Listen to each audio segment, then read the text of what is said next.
Mae Llwyddo'n Lleol 2050 yn ymgyrch gan Menter Môn sydd wedi gweithredu ar draws Gwynedd ac Ynys Môn ers rhai blynyddoedd erbyn hyn.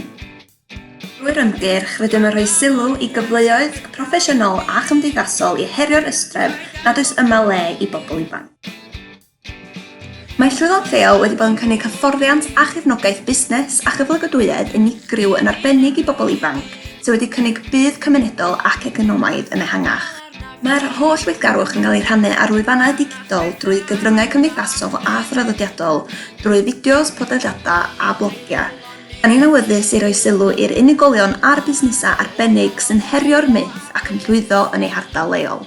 Drwy'r rhaglen, da ni wedi gweld busnesau'n tyfu o fod yn hadyn syniad i fod yn busnesau ymarferol a llwyddiannus.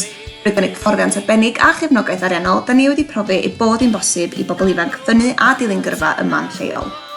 Hyd yn hyn, mae 57 o bobl ifanc wedi cymryd rhan uniongyrchol yn y cynllun, gyda cannoedd os nad miloedd wedi bod mewn digwyddiadau un tro.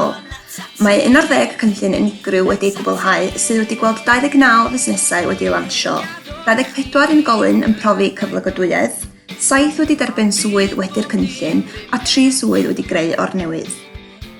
Ond pam mae eisiau gwneud hyn? I ddathlu diwylliant lleol ar iaith Gymraeg, creu cyfleoedd gwaith i bobl ifanc, helpu busnesau newydd i gychwyn a ffynnu, a cryfhau'r economi leol. Sut wyt ti am fynd ati i Llwyddo'n Lleol?